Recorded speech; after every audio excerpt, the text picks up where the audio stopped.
baru muncul maklumat yang mengubah keseimbangan perang ini.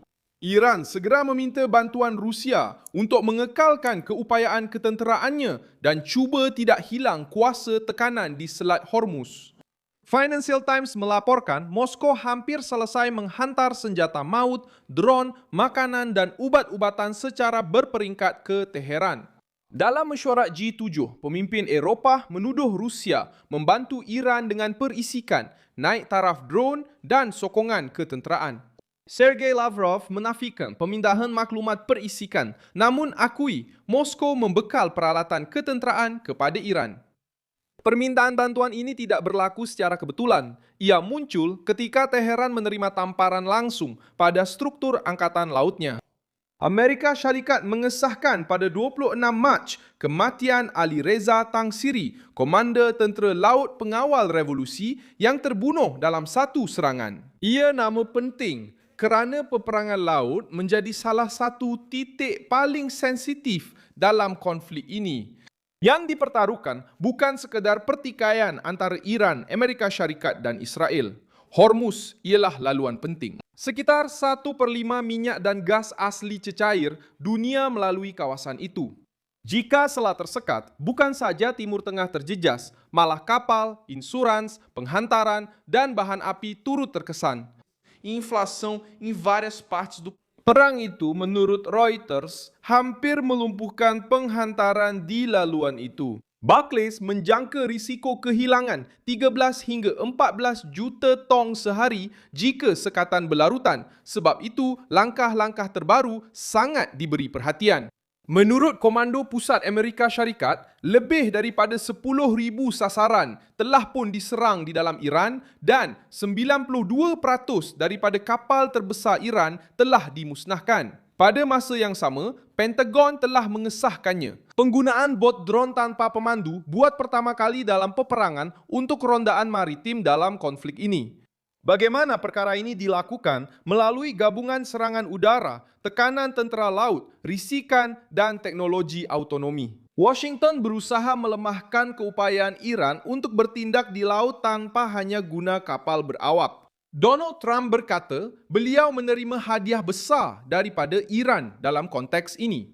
Reuters melaporkan isyarat itu adalah pembebasan 10 kapal tangki minyak melalui laluan Hormuz. Rumah Putih melanjutkan penangguhan serangan ke atas loji tenaga Iran hingga 6 April. Bagaimana langkah ini difahami? Amerika Syarikat terus memberi tekanan maksimum secara ketenteraan, namun masih terbuka untuk perjanjian. Tapi kenapa? Keamanan masih sukar dicapai kerana kedua-dua pihak masih menuntut banyak. Cadangan Amerika yang dihantar kepada Iran melalui Rusef dan Pakistan termasuk penarikan balik uranium yang sangat diperkaya, penghentian aktiviti pengayaan, pengurangan dalam program peluru berpandu balistik dan pengurangan sokongan Iran kepada kumpulan bersenjata di rantau itu. Sementara itu, Iran menganggap rancangan itu sebagai berat sebelah dan tidak adil, meminta penamatan perang secara kekal, pampasan atas kerosakan yang dialami, dan terus mempertahankan kedaulatan ke atas Selat Hormuz. Terdapat pertukaran mesej dan usaha pengantaraan, namun tiada penyelesaian sebenar. Rusia turut menjadi pihak utama dalam krisis ini. Pihak berkuasa Eropah pada Khamis berkata, Moskow membantu Teheran dengan imej satelit dan naik taraf drone. Mereka kata ini menguatkan serangan ke atas pasukan Amerika dan sasaran serantau. Namun, Kremlin menafikan. Namun, isu ini dibangkitkan secara terbuka dalam mesyuarat Kumpulan 7. Ini mengubah keadaan, menunjukkan perang itu bukan lagi hanya pertempuran tempatan. Kini ia melibatkan Timur Tengah, perang Ukraine, persaingan kuasa besar dan perebutan laluan strategik. Siapa di tengah semua ini? Iran, Amerika Syarikat, Israel, perantara seperti Pakistan serta secara tidak langsung Rusia dan kuasa Eropah.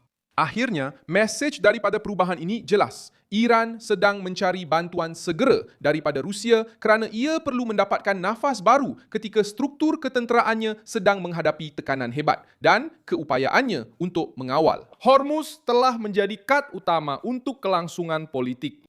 Rusia terlibat kerana mampu beri sokongan ketenteraan, teknologi, risikan dan masa, manakala Hormuz kekal sebagai pusat utama. Kerana di situ, Iran masih berusaha membuktikan walaupun terdesak, ia mampu menjejaskan ekonomi dunia dan memaksa lawan berunding. Itulah sebabnya perang kini lebih tegang, sensitif dan berbahaya.